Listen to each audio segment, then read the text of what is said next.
You know, every gardener that I know of, at least, wants to grow the best tomatoes in the whole neighborhood. I'm Mark Anderson with Anderson Seed and Garden, and we have a secret recipe on how to grow the biggest, fullest, most productive tomato plants ever. And it works every single year. We do this every single year. But these tomatoes were planted, 68, 70 days ago. And this is where we're at. They're just starting to ripen up. We're just starting to get fruit. There's some really nice fruit coming on some of our tomato plants. And to really have a great harvest and to have the biggest plants in the whole neighborhood, follow our secret recipe and we'll show you exactly how to do it. Okay, to truly be successful when growing tomato plants or peppers or really anything, it can be a shrub or a tree as well too, you want to start with a proper hole. So I've pre-dug the hole here. For the size of our tomato plants, this is going to be just perfect. You want to go at least 2 to 3 times the size of the pot that it's in. So we're not just digging little teeny holes that the plants will just barely fit in. These are some seedlings that I started about 6 weeks ago, and this is a black cherry tomato. And the black cherry tomato will grow 6 feet, 8 feet tall and just produce cherries until it freezes in the fall. But look at the root growth on there. So we've been using the secret recipe on these plants right from the get-go, as soon as they germinate.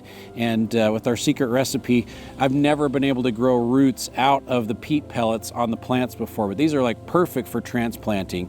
And so start with a big hole. Our hole's about 8-10 inches across.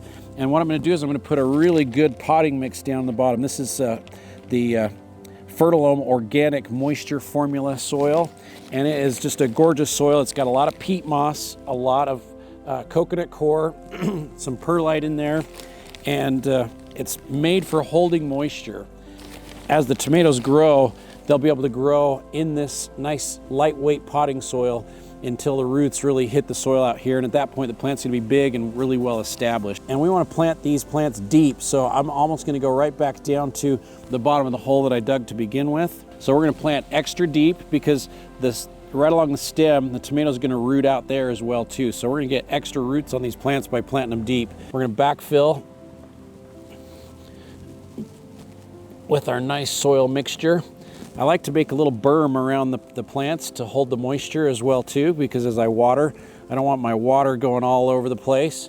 So I'll use my excess soil that I pulled out to make a nice well that's going to hold the water. Now, this is where we get to the secret recipe.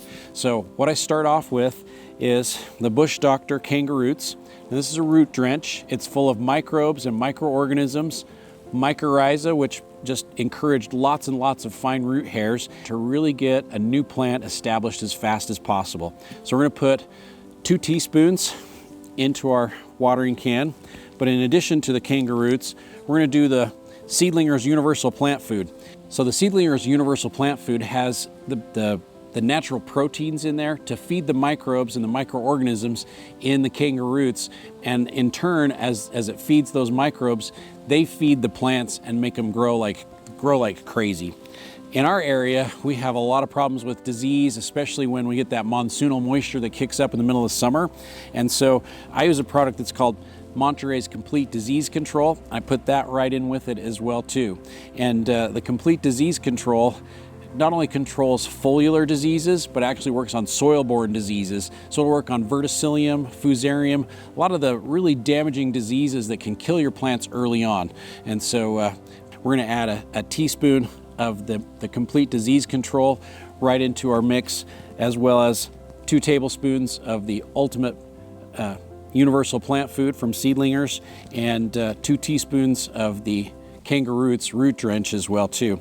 If your soil is hard and compacted like mine is, never hurts to put a little bit of Easy Wet in there. Easy Wet is a soil penetrant, so when we water the plant, you'll see that it's going to penetrate faster into the soil. It's going to absorb it much quicker. So what this does is it creates less resistance with the water in the soil, and it's going to make that soil absorb and hold the moisture a lot longer. So throw a tablespoon of the Easy Wet in there as well too. So now we've got our tomato planted. We're going to water it, get it watered thoroughly. Doesn't matter if you get it on the leaves, because that disease control and the fertilizer is going to be picked up right through the foliage as well as up through the root system. So we'll put that water in there, let that absorb in, and then we'll water it again and really get that plant going. But between all of these few products, it's got the beneficial microbes, the microorganisms that the plants need to really get things going and to get that root system established, really make your plants take off. After I'm done watering, then I like to put a little bit of the tomato and vegetable food from Natural Guard on there. Again, all natural fertilizer. It's got the beneficial microbes and microorganisms in there, but it has the mycorrhiza for encouraging that root development, and then it has archaea in there. And what the archaea do is they break down the nutrient faster so your plants can pick it up.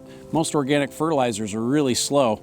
This one's a very quick release because that archaea in there is pre-digesting the nutrient and making it available to the plants. So 2 times throughout the growing season with the all natural, Natural Guard tomato and vegetable food. And it's just a fine granule, usually a couple tablespoons, just right around the plant. We'll do a little bit more. And that's going to feed it for about 4 to 6 weeks. So 2 applications throughout the season. So now that you know our secret formula, you want to do it about every week for the first 4 to 6 weeks to really get your plants established and to make them grow like crazy. At least in our area, we need to have some good frost protection. And I like to plant my tomatoes just right before our last frost. And just in case it freezes, we'll put our aquadomes on there. The aquadome not only will protect the plant from frost, but it'll also encourage a lot of early growth, so we can get a lot of growth out of it. So aquadome goes right over the top of the plants. Top's open, so I can still water right through the top. And like I said, once again, once a week for the first 4 to 6 weeks on your secret recipe for the tomatoes. And then as the plants really start to grow and they start growing right out the top of the aquadomes, which usually takes just a few weeks, at that point, that's when we put our tomato cages on there. And these are our big handy cages, and they are amazing for going around plants that are big and already established. Since they come apart in pieces, you can just like secure those right in around the plants. All right, now that you know our secret recipe, you can use this for your tomatoes, but you can also use it for all kinds of different plants. You can use it for your pepper plants, you can use it for cucumbers, and you'll have the most amazing plants, disease-free, and the best harvest that you've ever had. When you're out picking tomatoes early in the season and enjoying those before your neighbors are, it's one of the best feelings ever. But last year, using our secret recipe, I had Roma tomatoes that were producing 1 bushel to 1.5 bushels per plant. So the secret recipe really makes a difference, gets your plants to take off like crazy, and you'll be harvesting more tomatoes, more peppers, more cucumbers off the healthiest plants you've ever had in no time.